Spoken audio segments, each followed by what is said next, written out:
The town was too quiet for a woman whose heart still beat in fragments. Isla Monroe stepped off the afternoon train with a leather suitcase in one hand and her old typewriter in the other. The station was small, just a slanted roof, two weathered benches, and the scent of sea salt floating in from somewhere past the dunes. This wasn't the kind of place where people came to be found. It was where they came to forget. That's exactly why she chose it. A town tucked between cliffs and water, with a bookstore that still sold second-hand novels for $1, and cottages with shutters painted the color of fog. She rented one of them. White porch, ivy crawling up the side. A fireplace that didn't work, and a window seat that did. The landlord had called it a peaceful writer's escape. She called it a pause, one she hoped would last long enough to breathe again. Her last book had flopped. Her agent stopped calling, and the man she thought might love her had taken the best lines from her last manuscript and used them in a wedding speech to someone else. Now her fingers didn't know how to write anything but silence. She unpacked slowly, cooked nothing, watched the sea from the window and told herself that stillness wasn't the same as loneliness. But every morning something felt missing, like a scent she couldn't name. Until one Thursday, while walking down the cobbled back street behind the town square, she saw it, a flower shop. Small, unassuming. The sign faded with age, linwood and light. The windows were fogged. Inside she saw no customers. Just a man arranging a bouquet in the quiet. No music, no help, just him. He didn't see her at first, didn't smile when he did. Just looked up, nodded once, and returned to the lilies in his hand like they mattered more than anything she could have said. She didn't go in, but something about the stillness of that place clung to her. Like the way he handled flowers had nothing to do with beauty, and everything to do with memory. She came back the next day. This time she stepped inside. The bell above the door gave a soft, reluctant chime. The man didn't look up. He stood behind the counter, sleeves rolled to his elbows, arms inked with vines and coordinates. His fingers moved gently through petals, tying stems like he'd done it 1,000 times, and maybe hated every one of them. "I'm not taking orders today," he said quietly. His voice was deep, gravel soft, like it had been buried too long and only just remembered how to surface. Isla blinked. "That's okay. I wasn't ordering." He looked up, really looked this time. And for a split second his eyes softened. Hazel, clear, unapologetically tired. She smiled. "I just wanted daisies." He stared at her, then walked slowly to the back, returned with 3 white blooms in one hand. No ribbon, no paper, just flowers. "For you," he said. "Free." "No," he said. "You just look like someone who needs them." She didn't ask his name, and he didn't ask hers. But when she walked back to her cottage with the daisies cradled gently in her hands, for the first time in months, she opened her notebook and wrote. It was the way he moved that drew her back. Not fast, not showy, not like someone performing for attention. Just careful. Precise, as if each flower in his shop was an emotion he wasn't ready to speak aloud. Isla returned 3 days later. Not because she needed more flowers, but because she hadn't stopped thinking about the way he handed her those daisies. Like they weren't just a gift, like they were permission to feel something again. The bell above the door gave its soft sigh as she stepped inside. He was there again behind the counter, back turned, surrounded by blooms of every color. Soft jazz played from a dusty speaker in the corner, the melody just low enough to feel like memory. He didn't look up. "You came back," he said simply. Isla smiled faintly. "You noticed, I notice most things. Doesn't mean I comment on them." She stepped closer. "Well, I brought you something." He paused, just briefly. She placed a folded page on the counter. A piece of her writing. Short. Simple. A paragraph about the flower shop. About the man who gave daisies without asking why. His hand stilled. "What is this?" "Proof that you helped a writer remember how to write." He didn't touch the page, but his eyes lingered on it like it might vanish if he blinked. "You write professionally?" "Used to," she said softly. "Now I just try." He nodded. Slowly. "Try harder. This is good." It was the closest thing to a compliment she'd heard in weeks. She browsed for longer this time. Touched the petals. ran her fingers along the chalkboard where flower names had been scrawled in looping cursive. "Whose light?" she asked, reading the faded sign again, Linwood and Light. He looked up from the peonies he was trimming. "No one." She raised an eyebrow. "That's a strange name for no one." His jaw tensed. "She used to work here. Used to friend. Fiancé," he said flatly. Then returned to the peonies. The room felt colder all of a sudden. "I'm sorry," she said gently. He didn't answer, but his hands moved slower now, more careful. Later, as she walked out with a new bundle of yellow tulips, ones he didn't charge her for, she turned back at the door. "You never told me your name." He looked up, leaning slightly against the counter, arms crossed. "Theo Linwood." He nodded once. "And you are?" Isla, his mouth twitched. Not quite a smile, but not nothing either. "Well, Isla," he said. "You can come back any time." And for the first time his voice didn't sound tired. It sounded like a beginning. The note wasn't signed. It was folded beneath a single dandelion, resting carefully on the front step of her cottage, catching the light just enough to make her stop in her tracks. She bent down slowly, fingers brushing the petals. The flower wasn't store-bought. It was wild, picked from a roadside or a forgotten patch of grass. Not beautiful in the way roses were, but honest.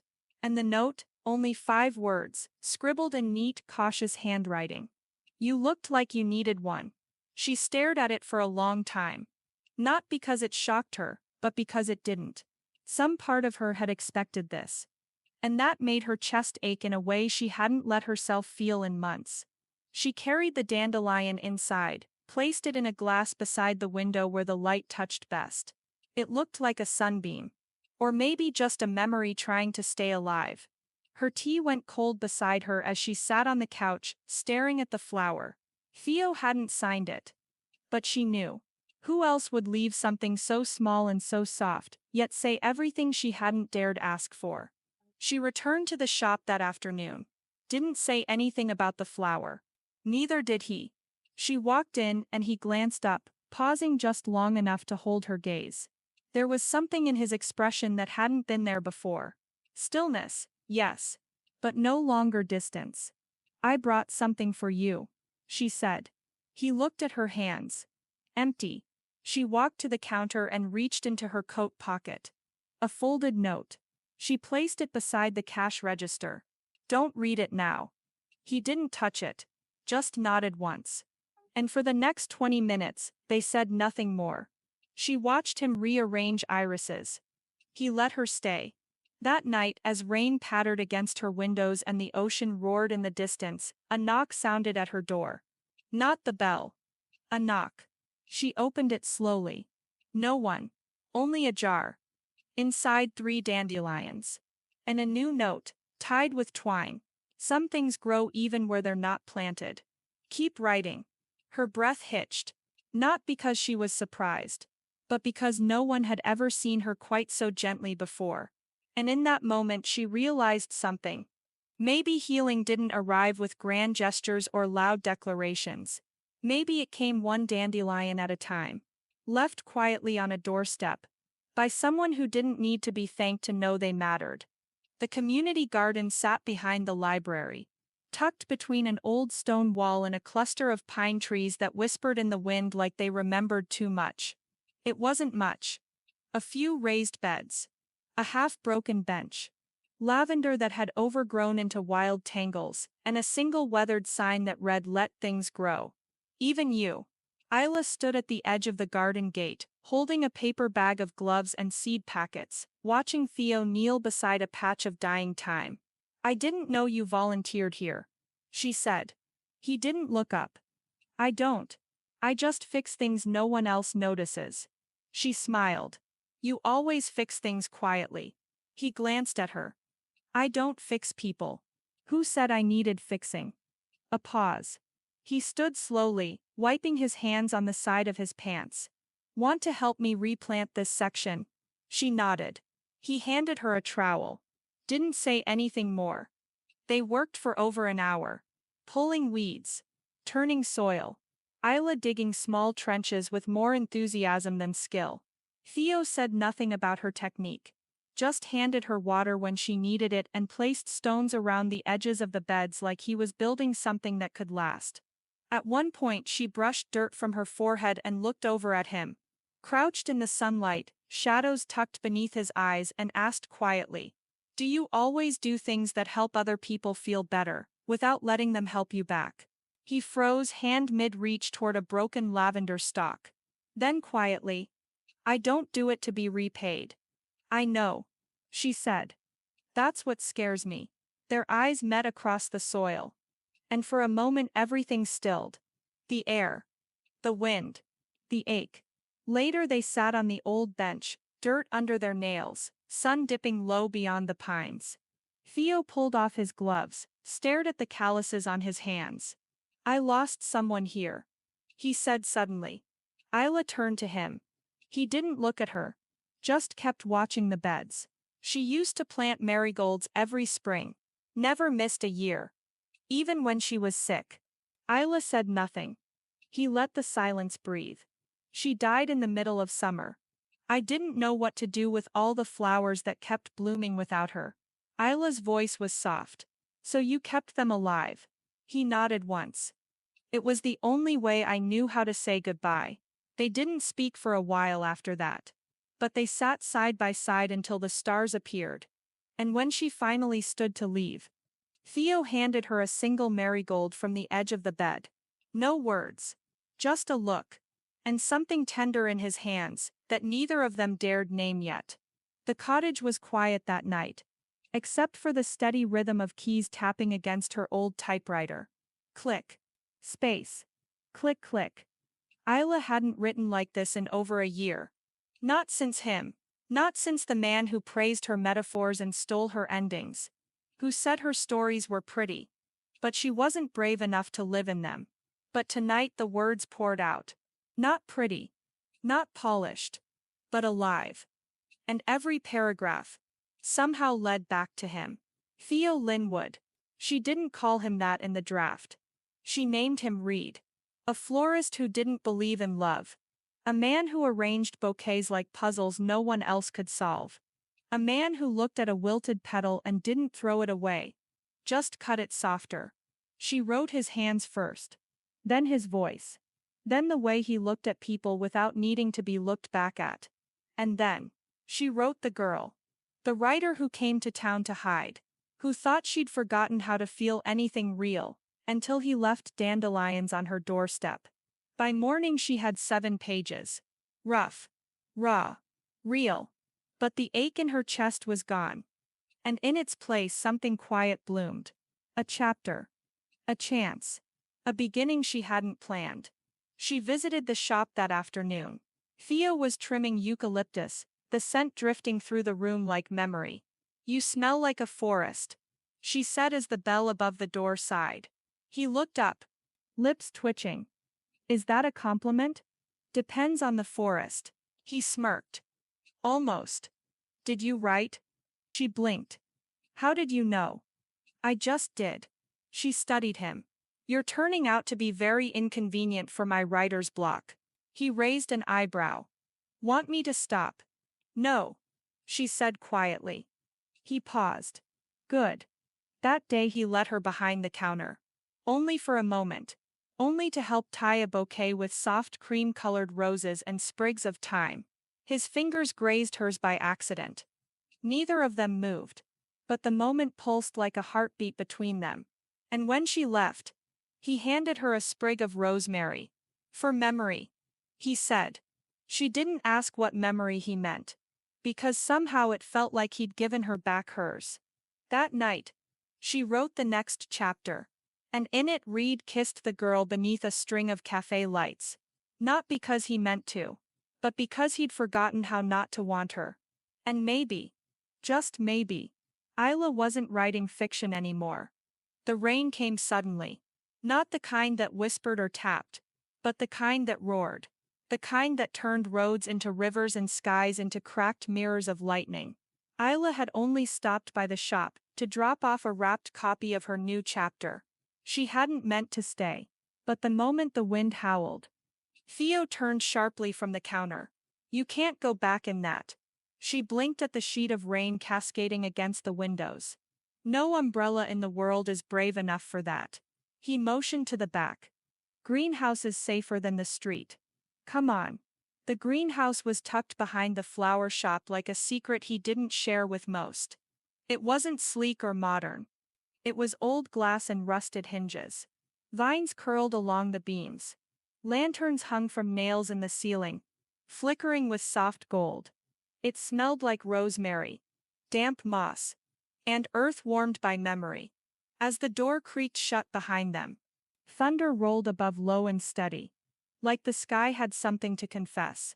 Theo lit a lantern in the corner, and for a few minutes, they stood in silence, breathing, listening, waiting for the storm to pass. But it didn't. This is beautiful, she said softly, brushing her fingers along a row of lavender. It's where I go when I don't know what to feel. She looked at him. And do you feel something now? He didn't answer right away, just adjusted the flame on the lantern and sat on the edge of a wooden crate near the potting table. I've always thought storms are a kind of mercy. Isla tilted her head. How so? They give you permission to pause. She smiled faintly. You don't seem like someone who needs permission. I didn't, he said. Before I lost her. The quiet wrapped around them tighter. She stepped closer. Theo. He stared at a small clay pot in the corner. A single marigold growing out of season. She died before I could say goodbye. He whispered. We had an argument. Nothing big. Just stupid things. I said I'd be back that night. I wasn't. Isla's throat closed.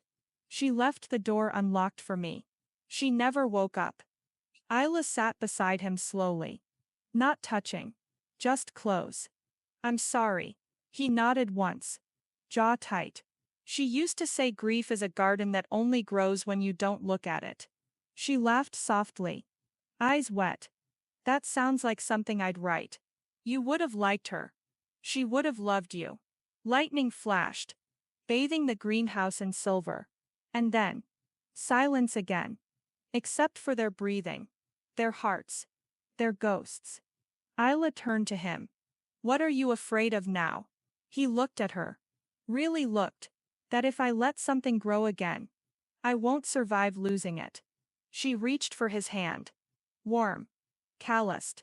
Strong enough to hold the whole world. If he wanted. You're already surviving. She whispered. You're just pretending not to want more. He didn't kiss her. Not yet. But his thumb brushed the inside of her wrist. And her breath caught like it was made of light. And when the rain finally softened hours later, neither of them stood up. Because sometimes the safest place isn't a house or a lock or a promise. Sometimes it's just a glass room in a storm. With someone who sees all your broken pieces. And chooses to sit with them anyway. It started with a joke. A terrible one. Isla stood behind the counter at Linwood and Light, holding a droopy bouquet of chrysanthemums. And baby's breath. Trying not to smirk. What do you call a flower that runs on electricity? She asked. Teasing. Theo looked up from the register. One brow raised. I don't, a power plant. She grinned. Dead silence. He blinked. Stared. Then shook his head. That's awful. I know. She said brightly. I wrote it down just for you. You should have burned it. She reached into her tote and pulled out a notepad titled Florist Puns That Shouldn't Exist. The list is growing. Like mold, he murmured, returning to the roses. But something had shifted. The edges of his mouth twitched. Not quite a smile. A threat of one. Later that day, she followed him into the storage room to help carry a new delivery. Inside, they discovered 3 boxes of mislabeled flowers. Carnations where there should have been lilies. Sunflowers where he'd ordered forget-me-nots. She looked at the chaos. And deadpanned. This is a floral identity crisis. He sighed. Kneeling to inspect the stems.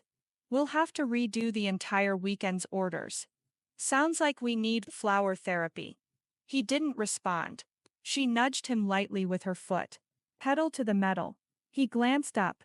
And it happened. A sound. A low, short, startled laugh. Quick.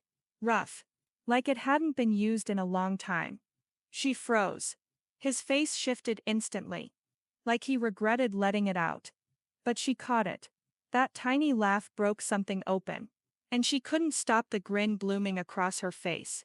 You just laughed. No. I didn't. You did. I heard it. Witnessed. It's official. I'm writing it down. She pretended to scribble on her palm. He rolled his eyes. But she saw the way his shoulders relaxed. The way his hands moved less like tools. And more like they remembered how to rest. That evening, she found a small bundle of forget-me-nots on her front step. No note. No jar. Just flowers. And for once they didn't feel like a message wrapped in sorrow. They felt like a secret. Shared only between two people. One who had forgotten how to laugh. And one who refused to let him forget again. It wasn't meant to be found. That's what made it feel like a secret. Isla had come into the shop early. A soft spring rain brushing against the windows. Offering to help unpack the new vases. Theo had ordered from a local artisan. He disappeared into the back room. Telling her to make herself at home. So she did. She opened the bottom cabinet beneath the counter. The one always kept closed. The box was tucked inside. Wrapped in an old linen cloth. Nestled between unused ribbon rolls. And dried eucalyptus. She didn't know why she unfolded it. Maybe curiosity. Maybe instinct. But the photo slid out before she could stop herself. A small Polaroid. Faded at the corners. Two people on a beach. He was younger. Smiling in a way she hadn't seen yet. Unguarded. Eyes crinkled at the corners. The woman beside him wore a long blue dress. Wind catching in the fabric as she laughed. Holding a bouquet of marigolds. They were barefoot. And in love. Isla stared at it for a long time. Not jealous. Not angry. Just quiet. Because it explained something. Something she'd always felt in Theo's stillness. That he had once burned brightly. And had been dimming ever since. When he returned to the front room and saw the photo in her hand. He stopped cold. For the first time. She saw fear in his face. He didn't speak. Neither did she. She set the photo down gently on the counter between them. I didn't mean to find it. She said softly. He nodded once. She was beautiful. Isla added. He looked away. His voice came low. Strained. She was mine. The words were simple. And devastating. She loved blue. He continued. Always said it reminded her of the ocean where we first met. She wore it that day because I asked her to. She said if I ever forgot what she looked like happy, I should remember that dress. Isla didn't respond. Didn't fill the silence. She let him breathe. Or try to. Theo finally lifted the photo. Staring at it like it might vanish. Her name was Claire. He whispered. Then he walked into the back room. And didn't come out again. Isla left the shop quietly. The door's bell chiming behind her like a sigh. The rain had stopped. But something inside her hadn't. Because for the first time since arriving in this town, she wasn't sure if she was still part of this story. Or just a footnote in someone else's unfinished love letter. The shop stayed closed the next day. And the next. Isla didn't knock. She didn't text. Didn't leave flowers on his step. Didn't write another note tucked under a ribbon. She waited. Not because she was patient. But because she'd learned some grief. Doesn't answer to timelines. On the third day he came to her. No warning. No words. She opened the door just as he raised his hand to knock. For a moment neither of them spoke. Rain drizzled lightly behind him. Dotting the shoulders of his coat. He looked like a man walking into the room where he buried something long ago. And maybe he was. I need to tell you about her. He said quietly. Isla stepped back. Holding the door open. He didn't sit. He stood near the window. Fingers curled into his sleeves like he couldn't quite unclench. She was everything bright. He began. Met her in a greenhouse at a university volunteer project. She hated bugs but loved bees. Always smelled like orange peel and rosemary.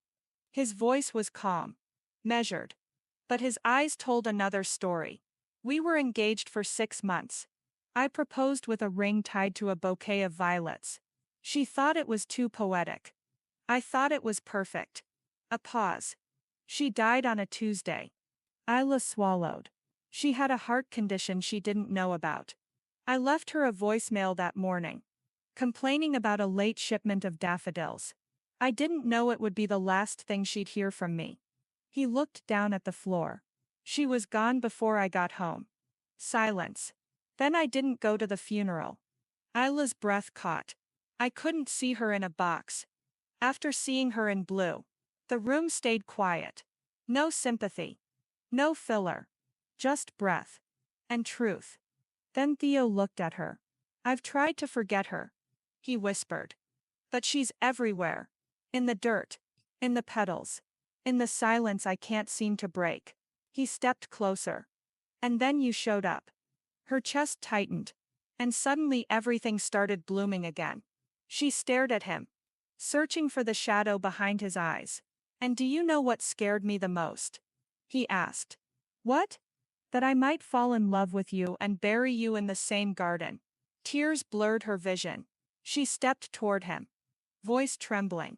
You can't love someone halfway. Theo. I know. Then choose. He met her gaze. And this time his voice didn't shake. I choose you. She didn't kiss him. Not yet, but she wrapped her arms around him. And for the first time in years he let someone hold him without holding himself back. Spring came early, or maybe it just felt that way. The air softened, the ocean stilled, and in the quiet town where stories went to rest, something began to rise from the soil again. The flower shop reopened on a Wednesday. Not with a sale, not with an announcement, just an open door and the scent of lilac drifting down the street like a breath finally exhaled. Isla stood at the front counter that morning, trimming stems beside Theo.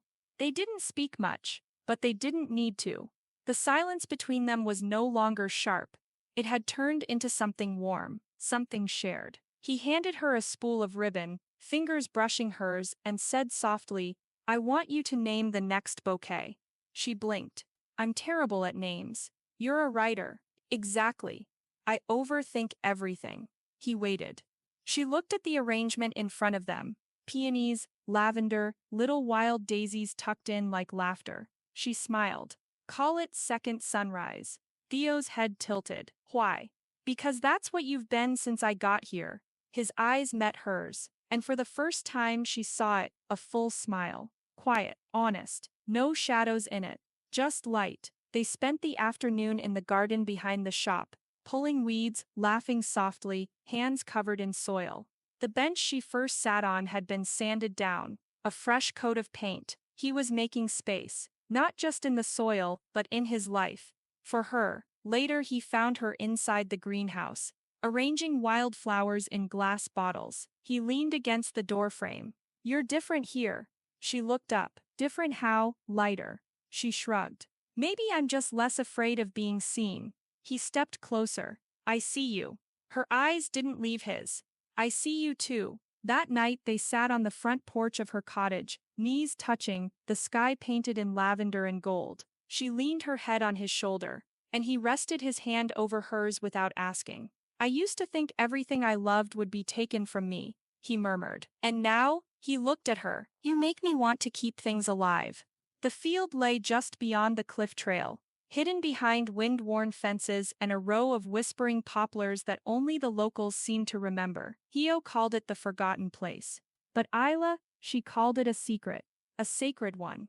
They walked there together late in the afternoon, hand in hand, boots damp with morning rain and a bag of seed packets swinging between them. He didn't ask why she wanted to plant wildflowers where no one would see them. She didn't ask why he came without question. Some things don't need permission. The hill dipped gently into a flat, open stretch of tall grass, already dotted with traces of yellow and soft violet, as if the earth had been waiting for something to return. Theo knelt first, dug his fingers into the cool soil and said, This reminds me of her. Ella paused. He looked up, smiling faintly. But you remind me of everything that comes after. Her breath caught. He didn't speak again. Didn't need to. She sank beside him, shoulder to shoulder, hands in the earth, planting seeds like they were promises. Quiet ones, hopeful ones. Ones that said, I want to stay. By the time the last packet was emptied, the sun had dropped low, casting long gold shadows across the field. Ella stood slowly, brushing soil from her hands. Theo rose beside her. Neither of them moved away, and when she looked at him, really looked, she saw it. Not just affection, not just safety, but the soft ache of someone who'd been holding back everything he didn't know how to give. She stepped closer. So did he. I don't want to be careful anymore, she whispered. I don't know how not to be, he replied. Voice low, she reached up, brushed the dirt from his cheek with her thumb. Then just be honest. He hesitated. Then finally he leaned in and kissed her. It wasn't practiced. It wasn't perfect. It was lips clumsy with want, hands trembling with too much held in, breath caught between memory and desire. And yet, it was everything, because it didn't erase the past. It didn't pretend there hadn't been pain. It just said we're here, still here, and maybe this time we stay. They pulled back slowly. She smiled. His forehead rested against hers, and neither of them said a word. Because the wildflowers would grow, the wind would return. But this moment, this one, would stay. Email arrived the next morning. Subject, book deal. Immediate response requested. Ela stared at the screen, breath held. It was from her former publisher. The same one who'd stopped returning her calls last year. They'd read her new chapters. The ones she'd secretly sent under a pseudonym. They wanted the story. They wanted her. But only if she came back. Back to the city. Back to the deadlines and spotlights, and the version of herself she thought she'd buried under seashells and flower petals. She sat in the cottage doorway, laptop on her knees, the sound of the ocean too quiet now. Her fingers hovered over the keyboard. Then she closed the laptop and cried. Theo found her hours later, sitting in the greenhouse, knees pulled to her chest, eyes red. He said nothing at first, just sat beside her on the floor and waited. I got a deal, she whispered. His jaw tensed, but he didn't look away. It's a big one, she added. He want a full manuscript. Press tour. 6 months. Maybe a year. He still said nothing. Her voice cracked, and I don't know what to do. At last he spoke, calm. Even, you go. She blinked. What? You wrote something real. They saw it. You earned it. So go. And you'll just be here, watering things. Pretending I didn't. He turned to her sharply, eyes suddenly burning. Pretending, Ella, I'd give you every seed I have, if it meant you'd bloom. Silence. Then I just won't ask you to stay, he added. She looked at him, saw the man who always stayed quiet, the one who always let people go. Her chest twisted. I don't want to go. But this is your dream. She shook her head. No, you're my dream. He froze. I thought I wanted the world to hear my words again, but then I met you, and I realized I just wanted someone to believe in them. Tears slipped down her cheeks. You believed in me before I remembered how to believe in myself. Theo stared at her like he didn't know what to do with the truth of her, and then she took his hand, laced their fingers, and said, I'm not leaving this time. Later that night she opened her laptop, typed one sentence back to the publisher. Thank you for your offer. I'm writing the rest from here, where the flowers grow, and I finally know what the last chapter sounds like. She hit send, then turned to the man asleep beside her on the porch swing, and smiled. The town was quieter, the shop still opened, the shelves still held flowers. The bell above the door still chimed, but it was different. He moved slower, didn't play the old jazz, stopped writing the flower names on the chalkboard. People still came, they still bought beauty. But he didn't offer daisies to strangers anymore. He didn't leave wildflowers on doorsteps. He didn't plant anything new. Because Isla wasn't there. She had left in the early version of this life, accepted the deal, packed a bag, promised to write, promised to call. But promises don't bloom when you're trying to remember who you are in a place that asks you to become someone else. The greenhouse grew quiet. The rosemary dried out. The marigolds that Claire once planted turned to dust. He tried to keep them alive, but it was like breathing into a house with no doors left open. On Thursdays he still walked the cliff trail, still paused by the wildflower field they'd planted. Most of the seeds never took, but 3 rows of daisies stood tall. He never touched them, didn't trim, didn't harvest, just stood and listened to the wind pass through the white petals, like her laughter in another life. But this was not the story he chose. Because in this version, she came back. When she did, she wore a coat 2 sizes too big and boots soaked through from the train station walk. Her eyes were tired, but her smile. God! Her smile. It looked like sunrise. He opened the shop door before she knocked, and she just said, "I was wrong." He pulled her in without a word, held her like a man who knew grief, but had just remembered what joy tasted like. The next morning, he replanted the marigolds, turned the soil, started the music, wrote on the chalkboard in the front window, "Today's special second chances," and sunflowers.